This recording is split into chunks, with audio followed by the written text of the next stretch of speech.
जय Hind students, class 11th विविध प्रश्नावली चैप्टर 12, हाँ मिसलेनियस एक्सरसाइज चैप्टर 12 की है ये। और क्वेश्चन नंबर 1, समांतर चतुर्भुज के 3 शीर्ष ए बी व सी हैं, ये दे रखे हैं आपको। चौथे शीर्ष डी के निर्देशांक ज्ञात कीजिए। 3 vertices of a parallelogram ABCD are A, B, R and C। ये बेटा ये दे रखे हैं 3 -1 2 1 2 -4 and -1 1 2। Find the coordinates of the fourth vertex. ठीक है, ये बड़ा स्वीट सा क्वेश्चन है, बहुत प्यारा सा क्वेश्चन है क्योंकि बहुत सिंपल है। आपको मालूम है कि किसी भी पैरेललोग्राम के जो डायगोनल्स होते हैं ना, वो बाइसेक्ट करते हैं, है ना। किसी भी समांतर चतुर्भुज के विकर्ण परस्पर समद्विभाजित करते हैं। यानी ये जो O है ये AC का भी मध्य बिंदु है और ये BD का भी मध्य बिंदु है। ठीक है, अगर मैं BD के अकॉर्डिंग निकालूं या फिर AC के, तो एक ही आंसर मेरे को मिलना चाहिए। अब ये सब बच्चों मैंने लिख लिया। माना डी के निर्देशांक एक्स वाई जेड है। Let the coordinates of vertex D be x y z. हम जानते हैं कि समांतर चतुर्भुज के विकर्ण परस्पर समद्विभाजित करते हैं। We know that the diagonals of a parallelogram bisect each other, लिख दिया हमने। अतः ओ AC व BD दोनों का मध्य बिंदु है। Therefore O is the mid point of AC and BD both. अब मैं AC के अकॉर्डिंग निकाल रही हूँ बच्चों। ठीक है, तो ये क्या होगा आपको मालूम है ना, कोऑर्डिनेट्स के मिड पॉइंट के कोऑर्डिनेट्स का फॉर्मूला याद है। अब मैंने लिख दिया, यहाँ लिख देती हूँ। हाँ, मिड पॉइंट से कोऑर्डिनेट्स क्या होते हैं, x1 plus x2/2, y1 plus y2/2 and z1 plus z2/2। बच्चों ये होते हैं मिड पॉइंट के कोऑर्डिनेट्स। ठीक है, उसके अकॉर्डिंग हम यहाँ से काम शुरू कर रहे हैं। 3 plus -1/2, okay, then -1 plus 1/2, okay, then 2 plus 2/2। ये आ गए आपके O पॉइंट के कोऑर्डिनेट्स। किसके अकॉर्डिंग, AC के। अब सेम BD के अकॉर्डिंग भी कर लेते हैं। क्या हो जाएगा, x plus 1/2, y plus 2/2 and z -4/2। Compare कर दीजिए, लिख देंगे कंपेयरिंग देम, या फिर तुलना करने पर। ये क्या है बच्चों, थोड़ा सा डायरेक्ट ले लो। 3 चलो एक स्टेप बढ़ा ही लेते हैं। ये आ जाएगा आपका 2/2, फिर आएगा 0/2, फिर आएगा 4/2, और ये तो एज इट इज रहेगा। अब हम तुलना करते हैं। ठीक, तो x plus 1/2 will be equal to 1, है ना, ये कैंसिल होके 1 आ गया। अभी क्या हो गया, x plus 1 is equal to 2, it implies x is equal to 1। फिर हमने लिखा y plus 2/2 is equal to 0, ये तो 0 है, तो y आ गया बच्चों -2। फिर हमने किया z -4/2 इज इक्वल टू 2, ये 2 है, तो z आ गया 0। तो D पॉइंट के या D वर्टेक्स के कोऑर्डिनेट्स हो गए 1 -2 0। Got it. सॉरी, मुझे लग रहा है 0 नहीं, ये 8 होगा। 4 + 4 8 हो जाएगा बच्चों। हाँ, -4 है ना, सॉरी, इधर जाएगा तो +4, तो ये हो जाएगा 1 -2 8। Got it. Now come to the question number 2। इसका डायग्राम बच्चों मैंने बना दिया। एक त्रिभुज ABC के शीर्षों के निर्देशांक क्रमशः A 006, B 040, C 600 हैं। त्रिभुज की मध्यिकाओं की लंबाई ज्ञात कीजिए। Find the length of the medians of a triangle with vertices A, B and C। ठीक है, मीडियंस की लेंथ, मीडियन क्या होती है, मीडियन एक लाइन सेगमेंट है। Median is a line segment that joins vertex to the mid point of the opposite side. ठीक है, त्रिभुज के शीर्ष को अपोजिट साइड के विपरीत भुजा के मध्य बिंदु को जोड़ने वाले लाइन सेगमेंट को, रेखाखंड को हम मध्यिका कहते हैं। अब मुझे AD की लंबाई बतानी, यानी इनको डिस्टेंस फॉर्मूला लगाना है, लेकिन डिस्टेंस फॉर्मूले के लिए 2 पॉइंट्स तो हो। तो D क्या है, D is the mid point of BC। ठीक है, तो D के निर्देशांक, कोऑर्डिनेट्स ऑफ पॉइंट D लिख लीजिएगा। ठीक है, मिड पॉइंट होगा, क्या होगा ये 0 + 6/2, देन 4 + 0/2, देन 0 + 0/2, ठीक। तो ये आ गया 3, 2 एंड 0। डी के निर्देशांक आ गए, ठीक। अब ए डी की लंबाई निकाल लीजिए। ए डी की लंबाई कैसे आ जाएगी? 0 - 3 whole square, 0 - 2 whole square, 6 - 0 whole square. ये हो गया 9 + 4 + 36, ठीक। तो ये दिख रहा है मुझे 49, दैट इज 7। Got it. तो ये आ गई एडी। ऐसी अब ई पॉइंट निकालते हैं। ई के निर्देशांक, ई पॉइंट के निर्देशांक, कोऑर्डिनेट्स ऑफ पॉइंट ई। इसके किसका मध्य बिंदु है? ये ए और सी का मध्य बिंदु है। तो 0 + 6/2, 0 + 0/2 एंड 6 + 0/2, दैट इज 303। ये आ गए बच्चों ई पॉइंट के निर्देशांक, ठीक है। Now length of BE, BE हम निकालेंगे जी। ये हो जाएगी 0 - 3 होल स्क्वायर। आपके सामने इस समय कोऑर्डिनेट्स नहीं है, मेरे सामने है, मैं अकॉर्डिंगली कर रही हूँ बच्चों। हाँ, आप अपने कॉपी में जब करोगे तब आप चेक कर लेना। 9 + 16 + 9, तो ये मुझे 34 नज़र आ रहा है, ठीक है। बीई की लेंथ हो गई। इसके बाद coordinates, coordinates of F, okay. ये एफ क्या होगा? एफ होगा ए बी का मिड पॉइंट, यानी 006 और 040 का मिड पॉइंट। तो 0 + 0/0, 0 + 4/0, 6 + 0, सॉरी (/2 है, (/2) हाँ। तो 0 2 3 ये आ गया एफ। और अब आप लेंगे C F, length of C F, है ना। वीडियो को आगे बढ़ाकर भी आप अपना काम कर सकते हो ना, क्योंकि ये कोई ख़ास चीज़ नहीं है, हर बच्चे के रीच में है, पहुंच में है। तो बच्चों ये हो गया 36, फिर 4, फिर 9 और 13 से जोड़ दिया तो 49, दैट इज 7। तो 2 मीडियंस इक्वल आ गई और एक मीडियन डिफरेंट आ गई, ओके। तो इस तरह से ये क्वेश्चन नंबर 2 हमारा समाप्त होता है। अब हम लेते हैं question number 3। Here is the question. यदि त्रिभुज पी क्यू आर का केंद्रक मूल बिंदु है और शीर्ष P Q are 2a 2 6 -4 3b -10 और 8 14 2c है, तो a b और c का मान ज्ञात कीजिए। If the origin is the centroid of the triangle P Q R with vertices P Q and R, then find the values of a b c. बच्चों, इस क्वेश्चन को करने के लिए आपको एटलीस्ट ये मालूम होना चाहिए कि सेंट्रॉइड किसे कहते हैं, केंद्रक। आपको याद है, ये शायद आपने 8th क्लास में पढ़ा होगा। केंद्रक किसे कहते हैं? किसी त्रिभुज में 3 मध्यिकाएं होती हैं, 3 मीडियंस होती है ना।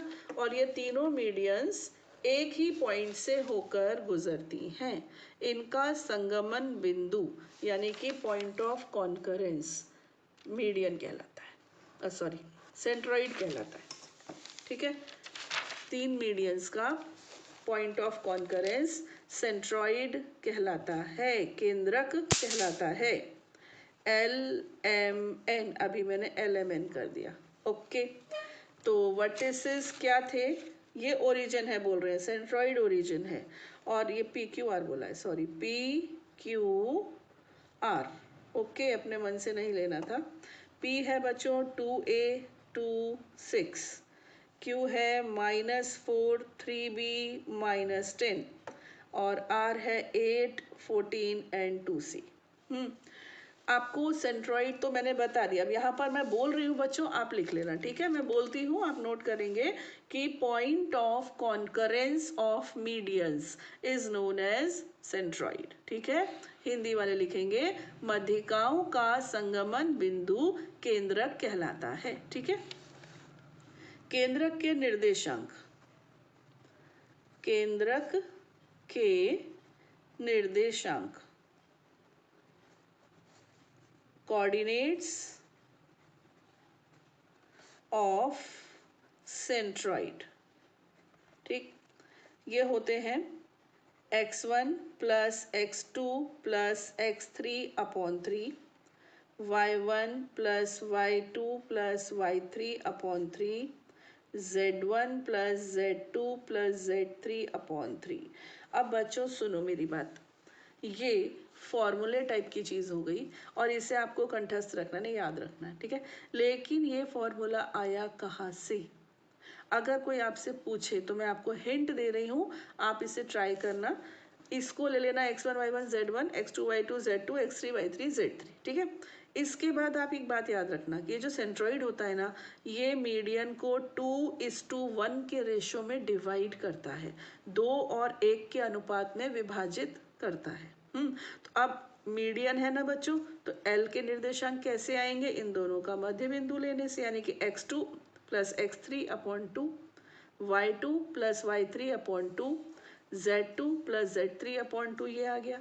और ये क्या है? x1 y1 z1, ठीक है। और रेशो क्या है? 2:1। तो ये पॉइंट आप निकाल लेना। सेक्शन फॉर्मूला लगाना आपको आता है तो आप करके देखना, यही आएगा, ज़रूर करना बच्चों, ठीक है। अब हमको ये क्या दिया है? परंतु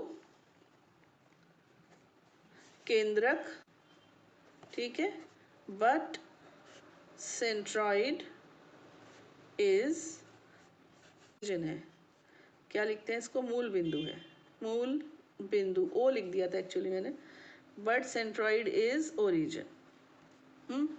तो शुरू हो जाए, x1 plus x2 plus x3 upon 3, x1 plus x2 plus x3 upon 3 is equal to 0।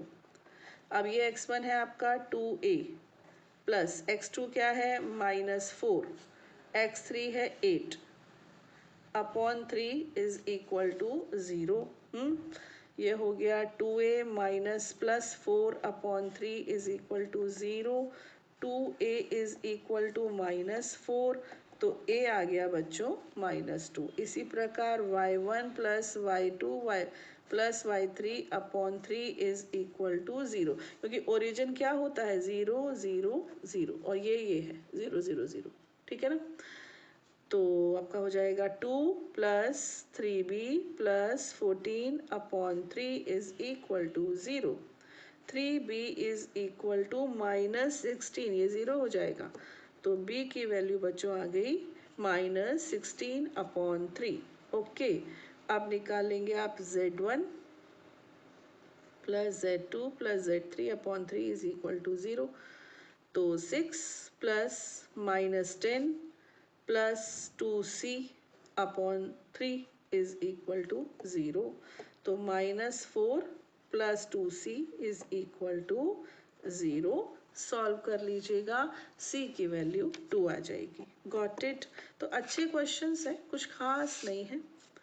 y अक्ष पर उस बिंदु के निर्देशांक ज्ञात कीजिए जिसकी बिंदु P3 -2 5 से दूरी 5√2 है। Find the coordinates of a point on y axis which are at a distance of 5√2 from the point P3 -2 5।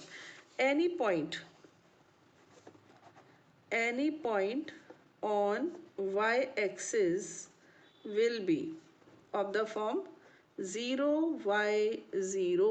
आपको मालूम है ना, y अक्ष पर कोई भी बिंदु होगा उसके निर्देशांक में x और z शून्य होंगे। यहाँ पर लिख लेंगे y अक्ष पर स्थित किसी बिंदु के निर्देशांक होंगे, ये लिख लेना, ठीक है, 0 y 0। और बिंदु, इसका नाम ए लिख दूँ, ए, ठीक, ए ले लिया। और P पॉइंट आपको दे रखा है, कितना दे रखा है? 3 -2 5, और इन दोनों के बीच की दूरी कितनी है? 5√2। ये देख लीजिए, इनके बीच की दूरी है 5√2। AP हो गई 5√2, ठीक है। AP निकाले, AP क्या होगा? Square root of 3 minus 0 whole square, ठीक है, plus minus 2 minus y whole square, उल्टा हो गया, मुझे ये ले लेना चाहिए था, खैर, plus 5 minus 0 whole square is equal to 5√2। दोनों तरफ का वर्ग लेने पर 3 का स्क्वायर हो गया बच्चों 9, है ना। अब ये जो है ना, इसको थोड़ा समझा ही दूँ, माइनस 2 प्लस वाई बन जाएगा। कैसे? आप इनमें से माइनस को कॉमन ले लोगे, कॉमन लिया आपने, माइनस कॉमन आ गया, क्या हो गया 2 प्लस वाई। आप इसका स्क्वायर ही तो कर रहे थे, अब माइनस बाहर आ गया, अब इसका स्क्वायर कर दो, तो माइनस का स्क्वायर क्या होता है? प्लस, यानी कि कुल मिलाकर आप इसको 2 प्लस वाई होल स्क्वायर के फॉर्मूले से ओपन करोगे, ठीक है। तो कॉमन सेंस था, आपको आता होगा, बट फिर भी मैंने शो कर दिया। अब आप इसको 2 प्लस वाई होल स्क्वायर के प्रोसीजर से ओपन कर दो फॉर्मूले से। तो 2 का स्क्वायर होता है बच्चों 4, और प्लस 4y हो जाएगा, प्लस वाई स्क्वायर, और 5 का स्क्वायर क्या हो गया 25। 5√2 का स्क्वायर करोगे ना तो 50 आएगा। अब ये हो गया वाई स्क्वायर प्लस 4y, 25, 9 और 9 और 4 13, 38, माइनस 50 इज इक्वल टू 0। तो y square plus 4y minus 12 is equal to 0। 12 के ऐसे फैक्टर्स करो जिन्हें सब्ट्रैक्ट करें तो 4 आ जाए। तो y square plus 6y minus 2y, 6 दूनी 12, और 6 माइनस 2 किया तो 4, ठीक है। यहाँ कर दूँ, यहाँ से हमने क्या किया, यहाँ करते हैं, ठीक है, गड़बड़ कम ना पड़े जगह। तो y कॉमन, क्या आ गया y प्लस 6, फिर माइनस 2 कॉमन, फिर से आ गया y plus 6 is equal to 0। Now y plus 6 into y minus 2 is equal to 0। Either y plus 6 is equal to 0, it implies y is equal to minus 6, or y minus 2 is equal to 0, that is y is equal to 2, ठीक है। तो यहाँ पर बस अंत में मुझे उत्तर लिखना है, पॉइंट विल बी, बिंदु होगा, क्या होगा बिंदु? एक तो हो सकता है 0 माइनस 6 0, है ना, 0 बाई 0 ही तो था बच्चों पॉइंट, और या फिर क्या होगा 0 2 0। ऐसा कैसे संभव है? ऐसा ऐसे संभव है बच्चों, ये रहा देखो 3D, है ना, ये x एक्सिस, ये y एक्सिस, ये z एक्सिस, कोई पॉइंट यहाँ पर है, ये P पॉइंट है, ठीक है। अब जिस बिंदु से थोड़ा स्पेस में ना बच्चों, ये कोई प्लेन में नहीं है, यहाँ आकाश में है, यहाँ पे जहाँ मेरा पेन की निब है ना, एक सेकेंड, मैं इस पेन की निब यहाँ लेती हूँ, ये मेरा P पॉइंट है, ठीक है। इसकी y एक्सिस पर कोई पॉइंट है, उससे डिस्टेंस 5√2 होनी चाहिए। तो ये ऐसे भी हो सकता पॉइंट, यहाँ भी तो हो सकता है ना। ये पॉइंट मेरा स्पेस में है, अंतरिक्ष में है। तो इस पॉइंट की y एक्सिस पर स्थित किसी बिंदु से दूरी 5√2 है।